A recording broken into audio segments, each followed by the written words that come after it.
right. Welcome to Prep Boys Podcast. I am your humble host, Mr. BS himself. This, of course, is no BS. I am your CFO here at Prep Boys LLC, coming to you from rainy Sunrise, Florida here today. With me, as always, to my left, our resident Amazon expert, our majority owner, and our GM, OJ the Juice Man. Welcome, bro. Good afternoon, good evening, everyone. Hope all is well.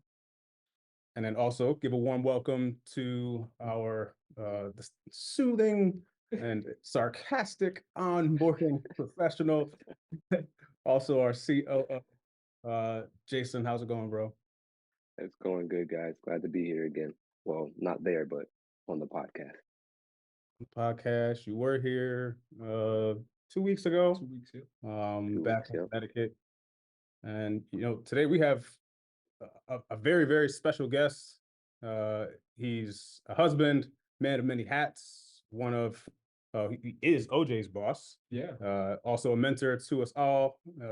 He is part owner of a major resale Discord group, the Buy Box, for which we are all members. And then, of course, over 6 million sold in resale to date. Also a Amazon to Amazon wizard and overall leader in the Amazon selling space. So welcome to Prep Boys Podcast. Saul, thanks for being here. Thank you, guys. It's a pleasure. Yeah. Thank you for joining, Saul. Appreciate it. Thank you. Yeah, it's been on my list for a long time. So I'm happy you guys let me in and get a chance to talk to y'all. Likewise. Yeah. Looking forward to it. So we know you as an Amazon store owner and of course the Buy Box. But I guess I just wanted to sort of ground us a bit for those who may not know you. What else are you into professionally? Sure. Well, for those that aren't looking at me, I'm a 7'2" professional basketball player. A shadow is that, you don't know. No, I'm 5'9" white guy. So outside of obviously selling on Amazon and then running the Discord, I also have a full-time job. We'll call it a full-time job. I think that's kind of what I call it, but I have part ownership in a D2C brand, and we mainly sell on Shopify and retail stores. I'm kind of their COO of that space, and so that takes up the majority of my midday 9 to 5 world. So we have some employees, and I run the warehouse stuff and all of that fun things. But it's cool. We're growing, and I'm always happy to talk about kind of the Shopify side of my life. And then outside of that, we build some cool tech on the Amazon side. So because we've been in the space for so long, I have needs. We all have needs, and sometimes those needs are met, sometimes they're not. And when they're not, we've historically just gone out and tried to build a thing ourselves. And so the last 4 or 5 years, we've built 2 different products, and we're about to kind of release 2.0 of one of them here shortly. That's a passion project of mine. So quite a few things. Dog parent. All these fun things. A gardener this season. I'm excited to garden. Yeah, whatever it is, I try to do my best. I hear you. So that's a good segue into our first section here, because we want to talk about how you're able to master multiple ventures. And you just sort of walk through all the different things that you have a hand in. So start off pretty broad here. Is there some secret sauce to how you're able to handle all these different things at once? I think you guys are you're living proof of it. Actually, I think it's the right people and the right team around whatever venture you're doing. I actually would say there's not a single one of those businesses that I do solo. Even my Amazon business, it's certainly me that does a lot of it, but my wife is a big part of that. And so may it be from Amazon side to the Buy Box, we have partners there, to the Shopify stuff. I'm one of 2 owners there. I think everything I do, I have someone else in the room with me that's able to either hold me accountable, or is the yin to my yang as far as skill sets or different things. So it doesn't feel like I have all these things on my shoulders that I have to do everything from marketing to creation to custom to creative design to writing. Like I don't have all those skill sets. I find the people around me that do. I put them in the room with me and we make some magic.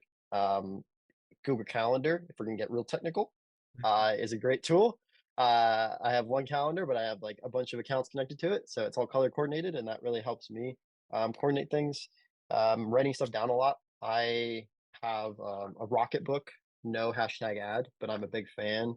Uh, I tend to make there's a dog behind me. I tend to make lots of lists Two of 'em. of like everyday things I need to do.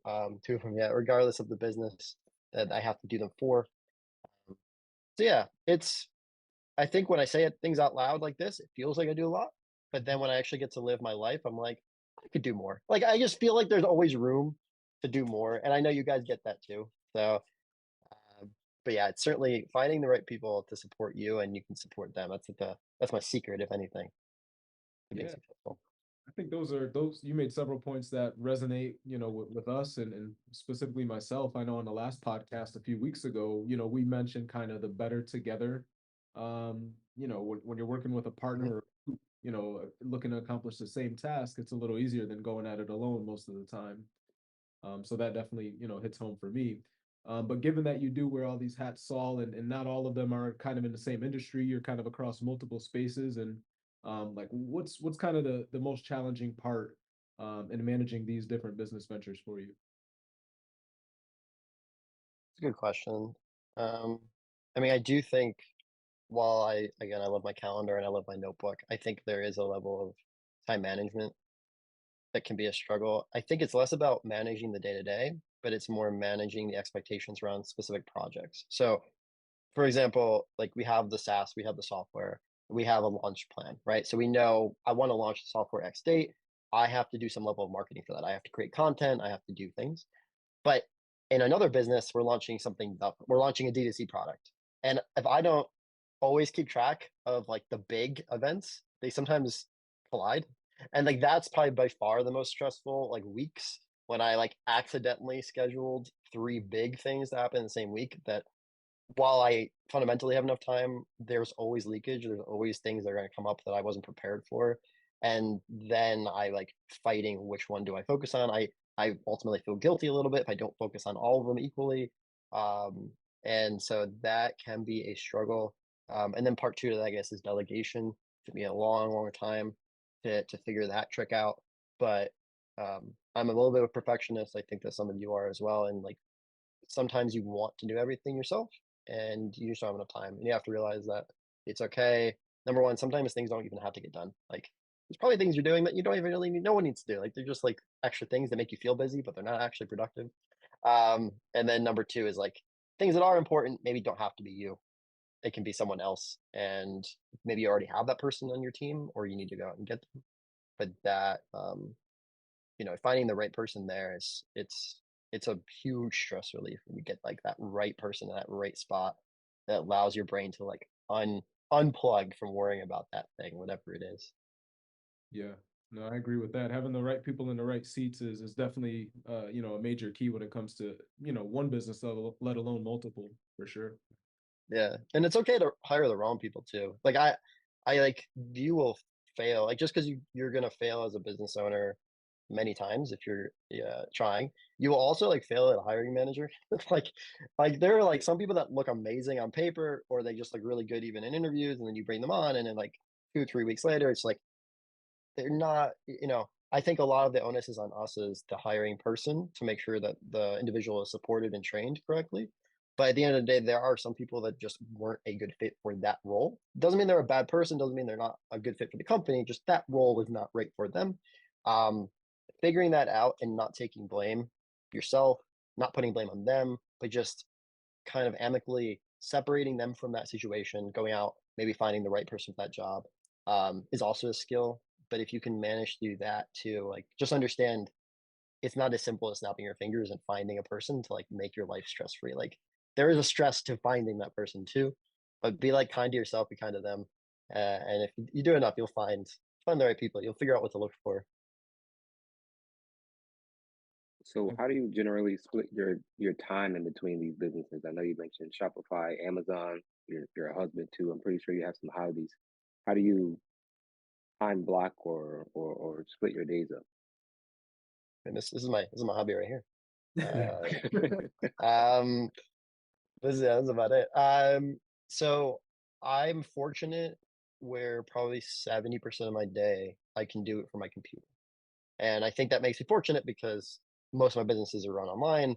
I have a big enough monitor. I can kind of do a couple things at the same time, or at least I have visuals on a couple different businesses at once. I did recently, so I have a warehouse. About a month ago, I started doing all fulfillment for the D2C brand. So me and my wife do all of that 5 days a week. Um, she does 2 days with me, and then I do 3 days by myself. And that is probably the hardest because I physically can't do anything else but ship. Like I could just listen to Audible, but I have to ship. And you guys again know that plight. But for the rest of it, for the majority of like I'm sitting here and I'm doing my work between Zoom calls or whatever it is, I have Discord up. Like I can read support messages, I can get to people. I have time blocks. I like, generally speaking, I'm done work at like 4:35. It's family time, but then, I'm an early bird. I know OJ knows this about me. Like I know that. I'm an old man. Yeah, I'm a bit of an old man. Like this is pushing. I was like, oh man, 7 o'clock call. I'll make it work, but I don't know. Um, and so, if I have to do calls in the evening, I will. I much prefer to do them early. I actually one of my businesses, my partner lives in Italy, so it's really nice because he's 6 hours ahead. So I actually can take calls with him in the morning before work. So it's like just figuring out how I'm blocking off my day. But I give most of my effort to the D2C brand because I have to. I owe them that. They've hired me for that. It would be a disservice to them if I was on a Zoom call and also like doing something else. But it's not 40 hours of sitting at the computer talking to people work. So in the middle during that day, I can do other things. And then if I can't, as I said, I'll schedule them on my calendar. I'll block them off, color code in, and I'll make it work. And I said, if you're not writing stuff down, you're missing out. Um, you can't keep it all in your head. Like just write down what you think you need to do. Once you see it on paper, you'll realize it's not as bad as it looks, or maybe you even don't need to do it all. But like, get it out of your head. Here, and organization is key. Yeah, for sure. For sure. So was there anything specific you can point to that was like a just great learning lesson for you? I know you just sort of touched on the hiring process and, maybe someone's not meant for the role, but was there a specific event where you're like, man, that was such a good learning experience. I'll never make that mistake again or something like that. Never make that mistake again. I don't know. It doesn't You necessarily. sent me these questions. You sent me these questions earlier, and I was like, oh, I can answer these. And now I'm hearing them. I'm like, oh God, I should have taken notes. Organization is not a strong suit there. I mean, Job interview. I I think that, and I've talked about this in the past. I do think it's a skill to say no.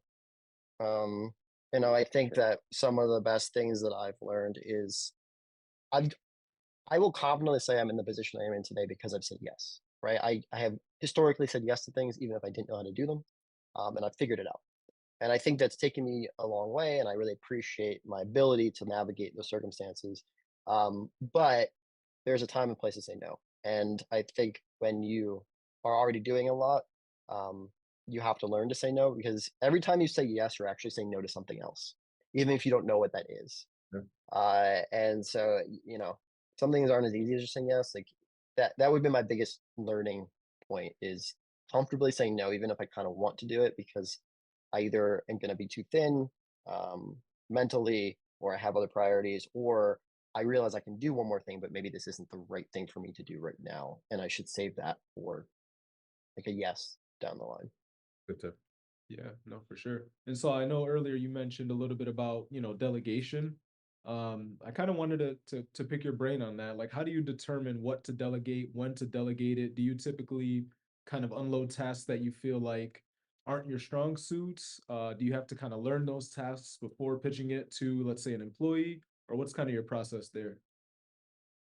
It falls into two camps, and I think you kind of nailed both of them. So there are definitely things that I don't know how to do, and I'm not going to kid myself in thinking that I am good at them. I feel like I need to know enough of something to form an opinion, at least a basis of an opinion. So I can like at least weed through people that are just talking gibberish.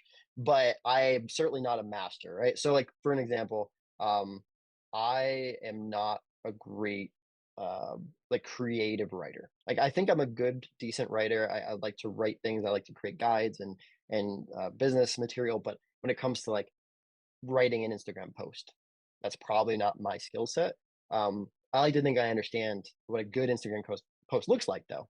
And so I have to have that basis knowledge. If I'm going out to hire someone that's going to run my social media, there's two things that occur. Either I'm going to try to do it myself, but generally speaking, I would actually prefer to find someone already doing it that I know. So maybe here's a great example. I've never hired someone to work in my warehouse. I ideally would like to. I do think that I need an employee soon, but I've never done it. And I think that there is a skill set required with trust and with like the type of person you're looking for. And I'm looking at you three. You three have done that, right? Like you've hired help. You've had people come in. So what I would ideally want to do is ask one of you three or all of you to sit in on an interview with me. Like help me pick that person. And I've done this across a variety of businesses. Like if I know someone that's running a D2C business and they have a killer marketer, I'll ask if that person can help me hire my marketer. And most of the time, the answer is yes. And so that helps me find the right person to quote unquote delegate to. The other side is yes, if I'm going to hire someone for something, part two is like I want to be able to do it so I can teach someone. So like for example, I recently brought on 2 customer support staff for the D2C brand. Um, I did that job by myself for a few months. So like I know what I'm looking for. I understand the language. But I always employ people to when I hire someone, after I've hired them, I encourage them to fail a lot. I'm like, I want them to make mistakes. I want them to try things. There's very rarely something they can do that I can't fix, but I don't want people to like walk on eggshells when they're working. Like you have to like be able to flex your creative brain. And if you're thinking you're in a box, you're not gonna like come up with new ideas or like be innovative. So like try things, see if they work. It was a very long answer for a very simple question, but hopefully that made sense. Yeah, I think that that last point you made is definitely a great tip, especially for those newer managers or newer folks into leadership. You tend to want to kind of be a perfectionist and micromanage, but letting people fail forward, I think we touched on previously, and I mean, that's a great point. The first one was great too. I know in corporate world that happens all the time where you have, a hiring manager will bring in a manager from a different department to come sit in and Yep. and sort of Yeah. go through it and watch. And so that makes a lot of sense. Great insight there. Appreciate it.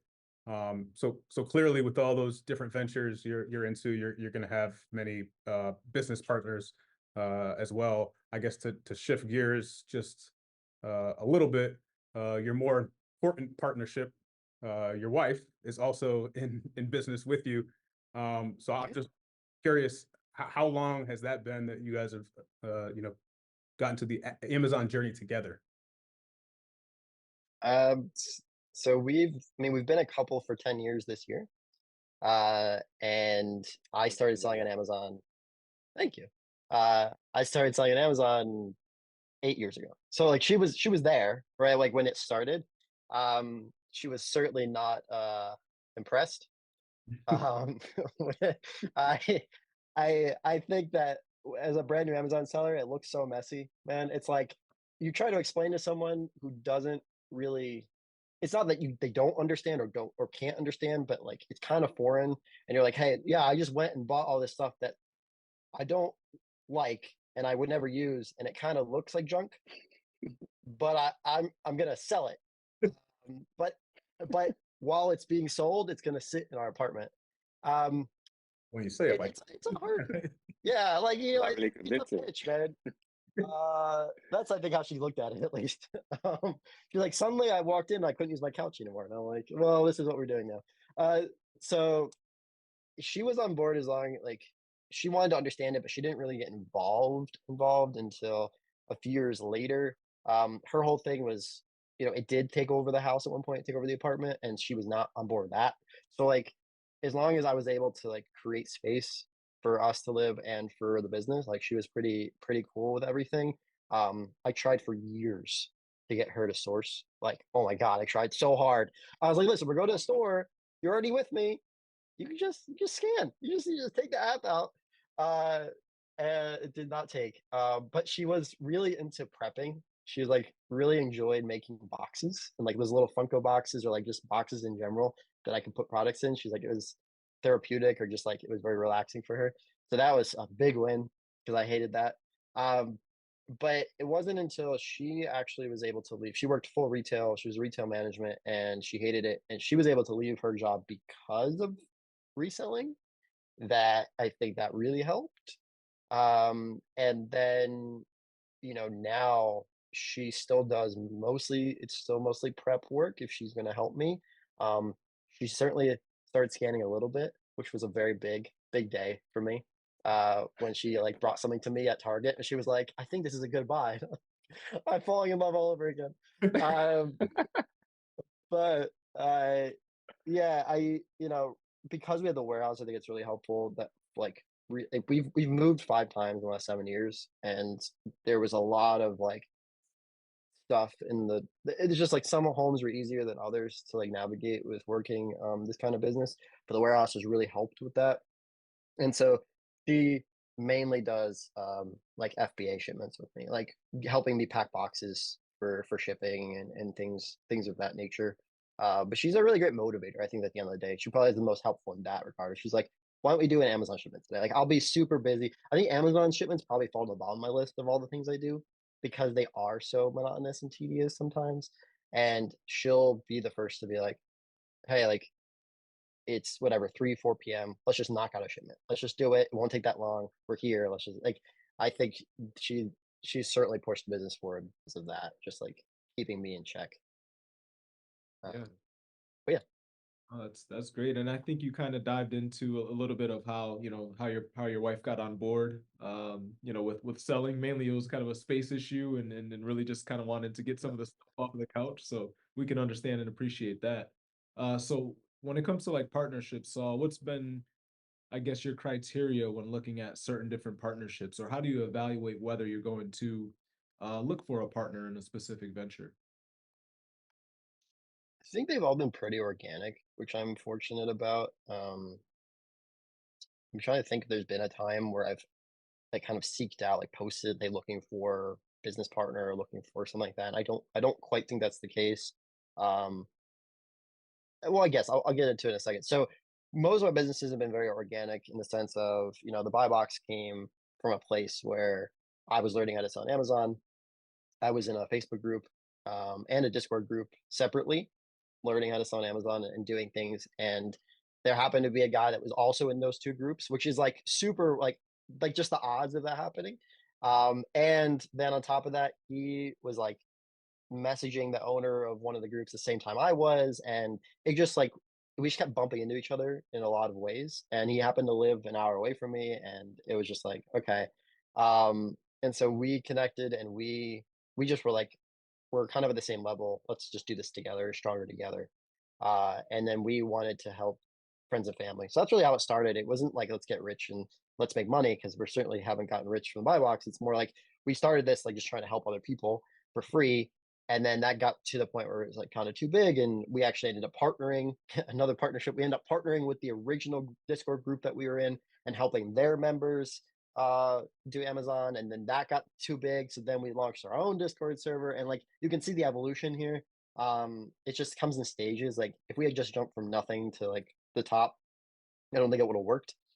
Um, and because of that, it really, I mean, that's opened me up to a whole bunch of other relationships, which is ultimately these other partnerships. The Shopify one happened because I was already selling on Amazon and eBay, and I had like some understanding of e-commerce. And I was at some event. Actually, I don't specifically remember where, but I was at some event and I ran into this person who had a brand, was doing like a 250,000 a year on Shopify, really wanted to get into Amazon, really wanted to get the product in Amazon. And they had been told that I sold on Amazon. Like, that's all they knew about me. Like he sells on Amazon.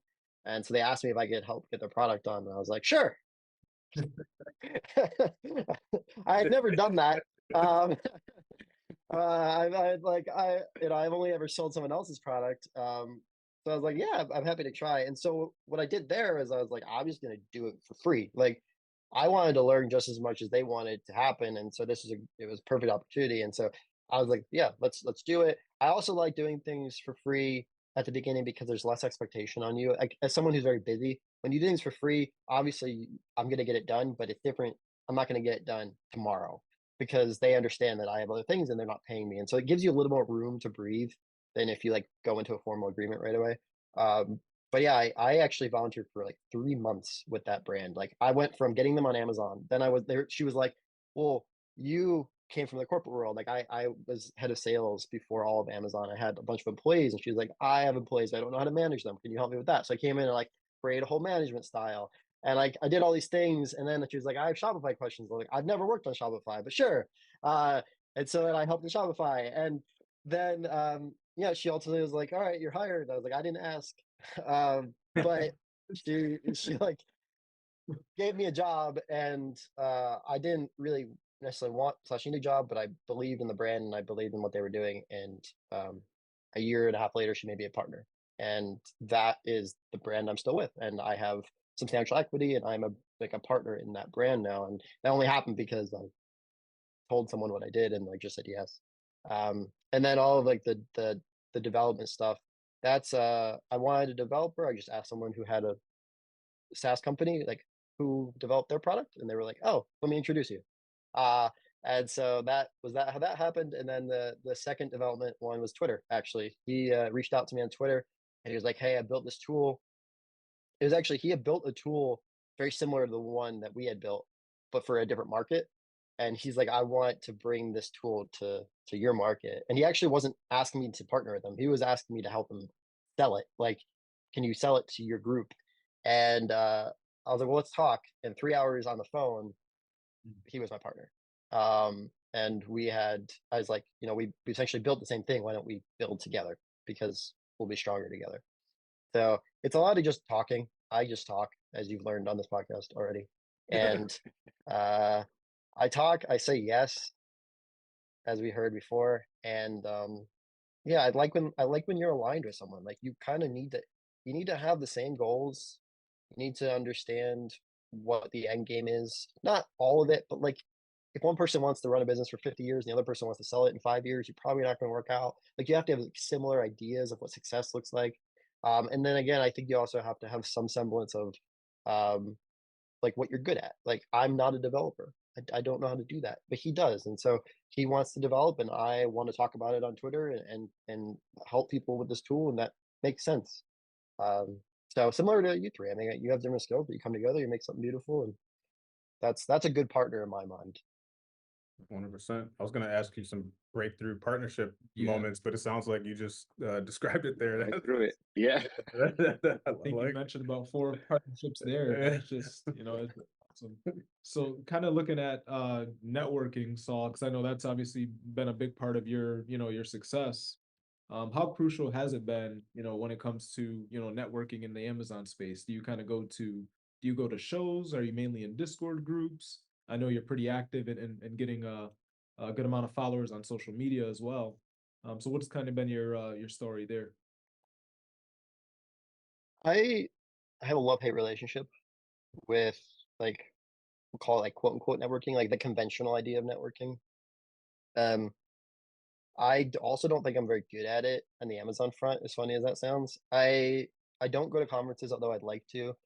Um, I mainly live in my little bubble, and that's kind of what we'll call it. I think that there's for me at least, it's a lot of Twitter, it's a lot of Discord, but it started on Facebook. And I guess I'm like talking to anyone that's listening to this that feels like they want a network of sellers, like they want people in their corner and they want to like grow with other people.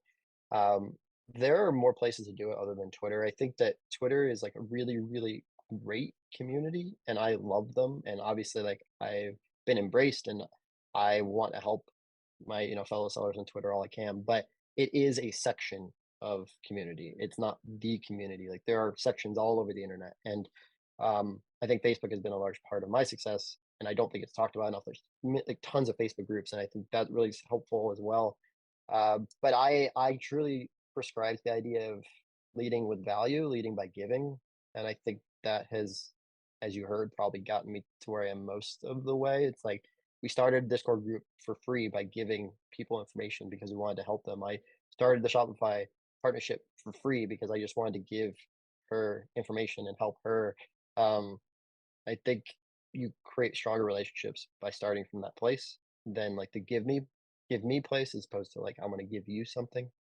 Um, but yeah, it's been certainly part of my growth. I would not be here in this room talking to you all, I don't think, if I didn't know how to talk to other humans. And that's another really important part though, is that they are humans. I harp on that all the time. Like we're sellers, we're dads, we're husbands, we're like all these people, but at the end of the day, we're human. And so like talk to me as a human, I'll talk to you as a human. Like we have the same needs, and like I think you can cut through a lot of the corporate BS or like the MBA talk and just talk to someone as like a real human being. You're gonna get a lot farther. Mhm.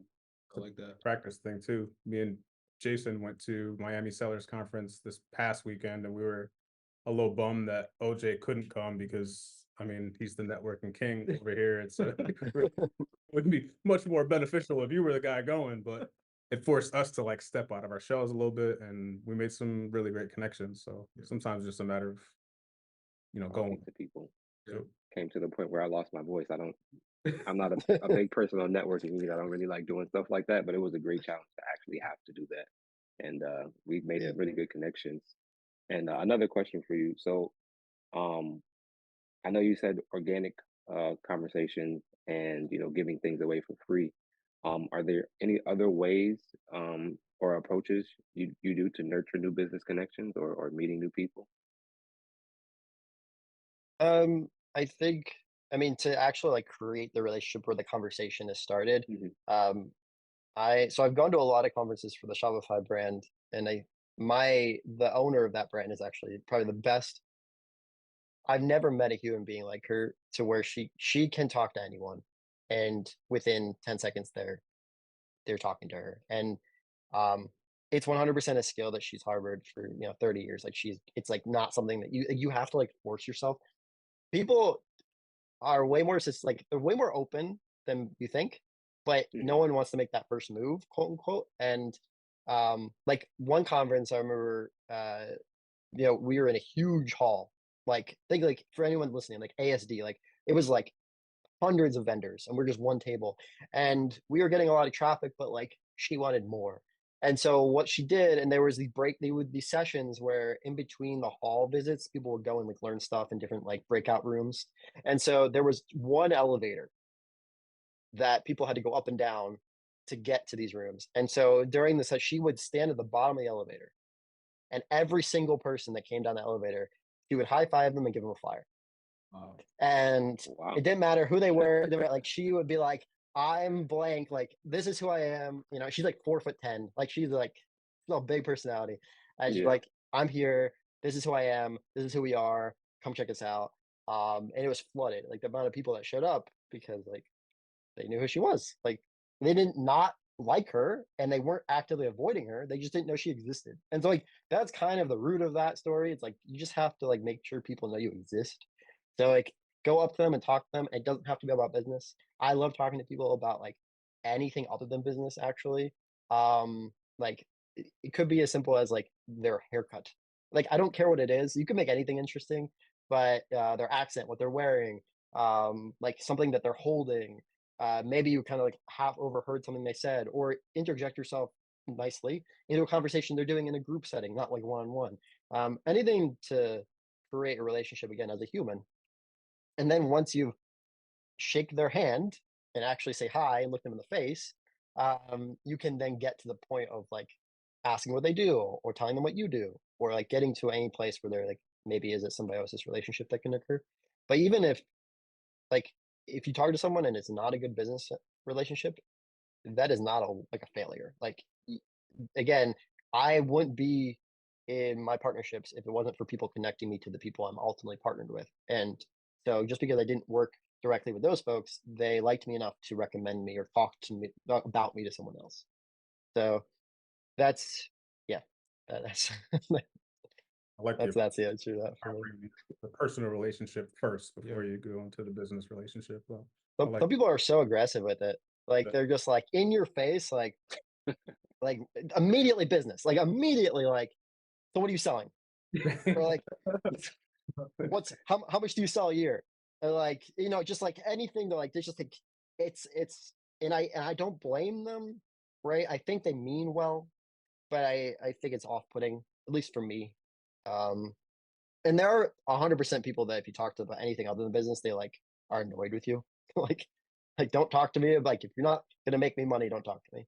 Um, but like you can, I was in sales for most of my adult life until I moved to Amazon, and like there are like 3 or 4 different personality types that exist ever. Like it's like not hard if you talk to enough people, you kind of understand how to talk to everyone, and you just slowly like change a little bit about the conversation. And I know, like, I'm sure like OJ gets that in his roles. But yeah, just people. People are human. Yeah, for sure. I was going to ask if there was a networking mistake, but you kind of just said, if you go straight into business, that would be one for you. And I personally, Yeah. I hate to feel like someone's just selling me something off the bat. It hmm rubs me the wrong way. Um, I guess, is there another networking mistake that you could point to, or is that I the think you really want to emphasize? I think I think ego is a big one as well for me. Um, yeah, like I don't really care like what you've done as far as like numbers or like I don't think you there are some people that will argue with me on this, and that's fine. And it's not really an argument, it's a discussion. I'm happy to discuss it. But I think, if you can walk into a conversation humble, you're going to get more out of that than with an ego. And it certainly depends on the room that you're in, but most of the time, as we just talked about, like just because you're talking to someone who you're 10xing in revenue, right? Like maybe you know everything about what you're doing. Um, there's legacy knowledge that people have outside of whatever it is that your business is in. So they, I'm sure, could teach you something about something that you're interested in. And then if they don't, they might know someone. And so I mean, you never want to make someone feel small or like make them feel bad. Um, not just because you're hoping they'll like introduce you to someone else. Number one, it's like sucky thing to do as a human, and number two, they I'm sure they have something they can teach you. It just might not be the thing that you think you're really good at, and that's okay.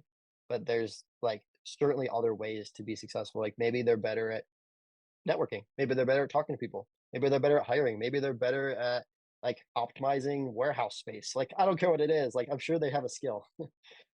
So just walk in as a student most of the time, and you'll be better off. Awesome. Kind of shifting gears and looking ahead now, Saul. Dare I ask, do you have any other kind of ventures on the horizon that you're looking to jump into? Always is the answer. Um, I don't know. So like I've gotten better at saying no.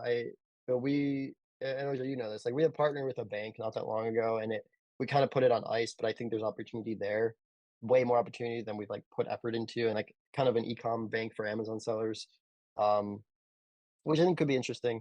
I don't know yet how deep I'll go. Um, yeah, I don't know. I'm pretty open to anything. I mean, uh, I've approached a couple businesses. I'm at this point now where I feel like I don't necessarily have to start at zero with partnerships. Like I am happy to approach established businesses and be like, hey, I think I can offer you value. Uh, I'd like to potentially be a partner, whatever that means to them. And I think that's probably more what's in my future than starting something from zero again, although I'm very open to it. There are a couple of business types that I would like to have an involvement in eventually. So when that'll happen, I don't know. Nice. So what inspires you to explore those different business ventures? Is it like, oh, I see a problem here that I can fix, or oh, this seems like something interesting? Like what really, grabs your attention for you to want to really dive in and go after something? Yeah, I think it's twofold. Um, One, I think I can bring value, but I also think I can learn. And so sometimes I want to be partners in a business where I'm doing something adjacent, but not competing with. Like I would never partner with two competing businesses, but maybe I'm like doing something and I can bring value to this particular business, but at the same time extract value that I can then use at a separate place, and I can elevate that business because of it. And then I think the second part is ecosystem.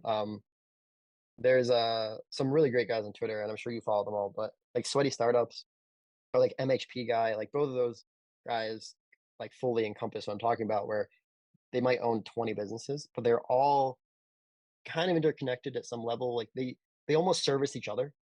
And I think that there's a beauty in that. And that's kind of when I talk about like, oh, I want to partner or do something else, it's probably in this ecosystem I've already created around Amazon sellers, software, whatever it is.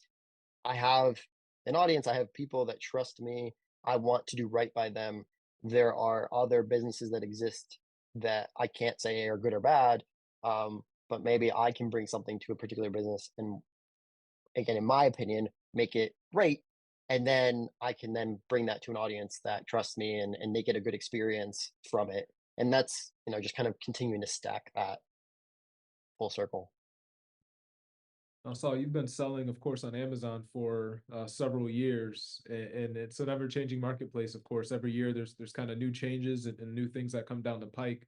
How do you kind of navigate those, especially not for yourself, but seeing as how you're co-owner in the buy box, and you kind of lend that knowledge to folks as it comes in. So how do you kind of navigate those challenges? Number one, I assume they're going to happen. Like things will change. They always will. If you're rigid, it reminds you of a car crash. Like, when hopefully none of you have been in a car crash, but if you've been in a car crash, if you tense up, Mm. you get way more hurt than if you let yourself be loose. And I think the reality is like changes are going to occur, and the more we fight them, the harder it's going to be. And so, just understand that you will have to adapt. My role in that is like reading a whole lot. Like I read everything I can, and then to what I said earlier, I'm a student, so I will go. I think this is there's a problem if I had an ego here. Like I will go to other groups. I will go on Facebook groups or Discord groups and I will like ask questions or I'll learn from them. If they like if someone puts out a really great piece of information about something, I will absorb that. I will thank them for it. I will be a fan of theirs. And I'll take all that information from everywhere I can find. And then when someone asks me a question, I feel informed and I feel like I can answer it. You don't have to recreate the wheel. Like I don't feel like I need to sit here and be like, well, you shouldn't listen to anyone else talk about this subject matter. I'm the expert. Like if I can learn from them, I'm going to, and then I'm gonna dispel it to people. Um, and kind of on my own business, when things change, like fee changes or things like that, like of course I have to look at my business. I have to make sure it's profitable. I have to like readjust if I need to. Um, but I don't. I think most things are generally blown out of proportion. I think that I tend to not. I tend to need to do things for a few months before I understand exactly how to optimize for them. So like while there might be a new fee coming in 9 days from this call, I'm understanding of the fee. I know it, but I'm not making any major adjustments because I don't know how it's going to impact me just yet. So I'm going to wait. I'm going to use that month of April. I'm going to look at the numbers and be like, okay, this is actually what's happening to my bottom line. Here's maybe how I need to make my shifts. But like my business is not going to die in 30 days if I don't make any changes. And if someone's business is, um, it doesn't necessarily mean they have a bad business, but it certainly means that they're very susceptible to market changes. And maybe now is like they need to go like look at other marketplaces or things um, to make that adjustment. But I know for a fact, looking at this, like this is not going to kill my business, and so therefore I'm going to take time. I'm going to really understand how to optimize for it. So that skill to sort of adapt, is that something that you came into Amazon with, or is that something that you've sort of grown being an Amazon store owner? And how does that sort of relate to your other business ventures? It's certainly both. I mean, I was put into a management role at 22, with about 20 staff, and it was the pressure, man. I was not this at 22.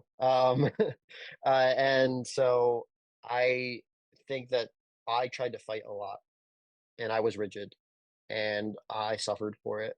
Um, and so when I ultimately went into Amazon, I had shed some of that already through doing that job. But I remember my first return on Amazon. It felt like like a punch in the gut. I was like, oh, yeah, I knew it was possible, right? But like seeing it and like having the money disappear, it was so hard. And like I have certainly wanted to quit. A couple of these businesses I've gotten to a point over the years where I felt like this is enough. I can't do it anymore. And again, this goes back to having the right partners. I had people that said, you know what, it's okay. You'll get through it. I'll take more on. If you need to take a break, let's sit down and talk about it. And you can't, you know, you can't pay for that. I think that's just finding the right people. So I am who I am now because of all that. I certainly didn't start Amazon like this, but I think continuing every year, I've gotten a little bit looser, a little bit more comfortable with change, and a little bit easier to navigate, kind of go with the flow within reason. First time I had to fire someone, I cried.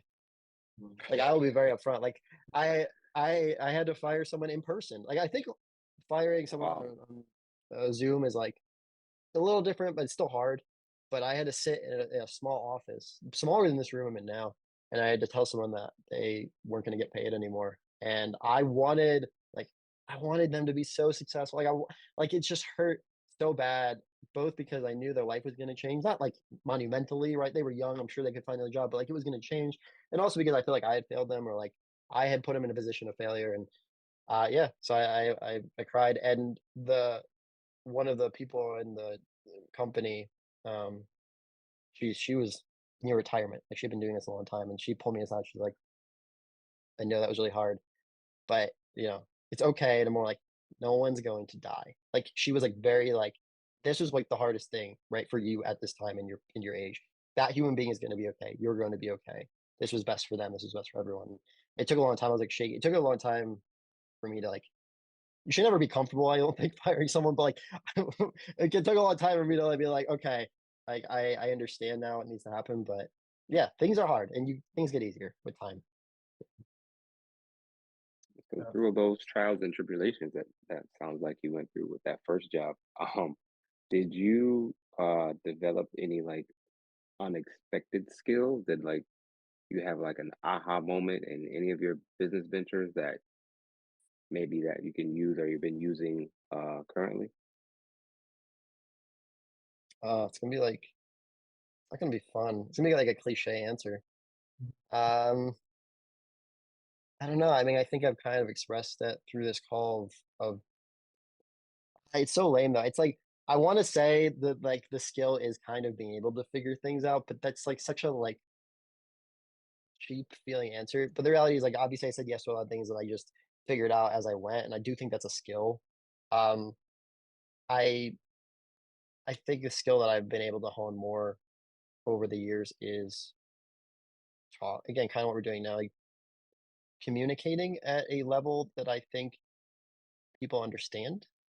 I'm very big on tone. I think I dropped out of college to work, and when I was 18, I worked the same job from 18 to 24, and that was the manager job. That was the one that I grew up. I went through the ranks, quote unquote, to work as high as I could go without a degree. They wouldn't promote me anymore unless I had a college degree, and um, I got pretty good at that job, listening and talking in a way that people understood what I wanted to say in a tone that wasn't disruptive or made them feel bad. Like that was kind of my whole goal, and I really pushed that with my staff. I'm like, it's not necessarily what you say; it's how you say it, right? Like it's really all about how you like the tone.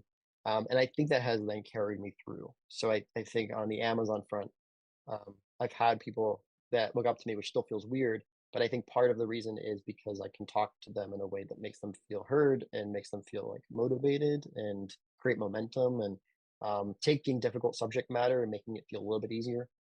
And of course, like that's also then contributed to partnerships into these other businesses.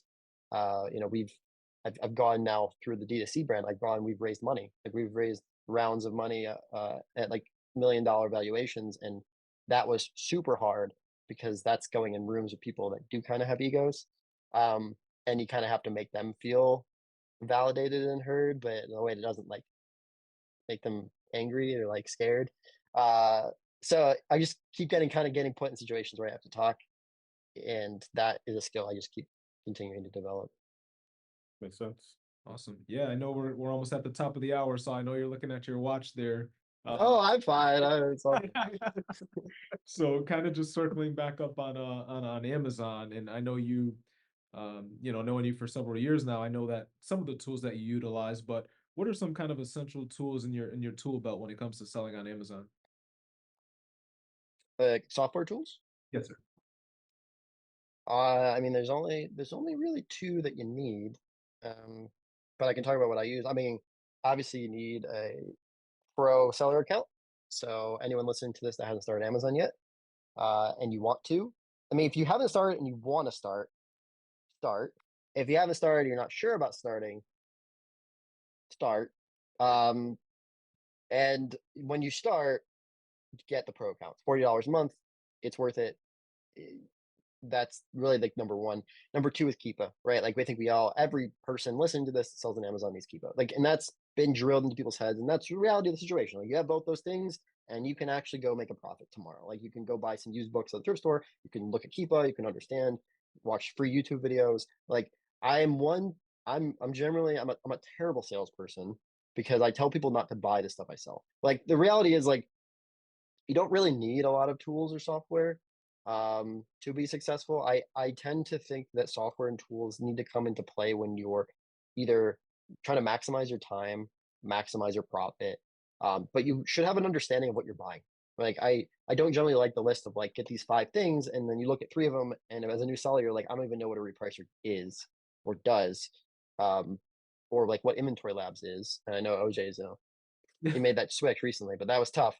Like I like so I'm generally a fan of like do it until like do it, try it, and be like, okay, I either understand it or this is really hard. I understand it and I want to buy some time back, or I understand it and this is difficult for me to do alone. Let's go see if we can find some kind of software or tool that's going to make my life easier or make me more money. Right? Those are the camps that any software tool should fall into. So for me, like I do use Keepa, I do use a repricer. Because it made me money and saved me time. It kind of hit both those buckets. And I personally use Aura, but you know there are number ones out there that are good, but I am a big Aura fanboy. Um, and then I do use Inventory Labs. You know, I think there are more options now in the market that exist that didn't back when I started. So I have to say, like, I haven't really ventured out and tried all of the alternatives. I like it for what it is. It saves me time. That's again kind of what I'm paying for.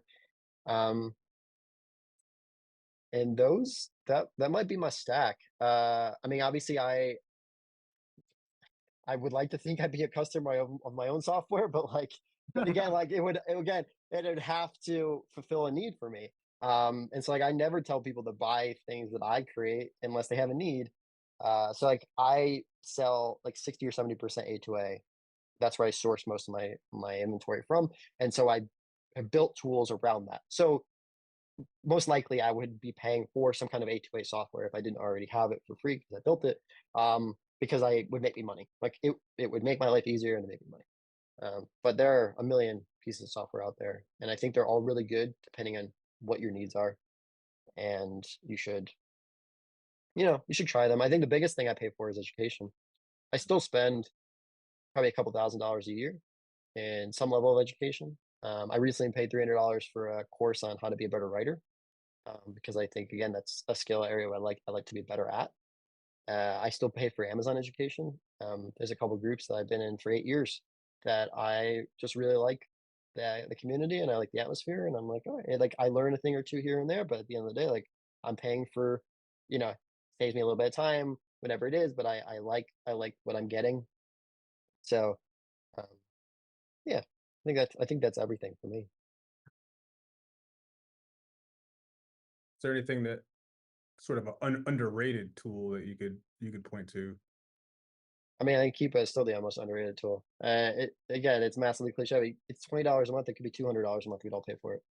So like, and then don't tell them that. But at the end of the day, like They're gonna figure it that's the out. reality. Yeah, I mean you can use it not only to like make good buying decisions for OARA, but like wholesale, you can use it to find products to source. You can use it for A2A.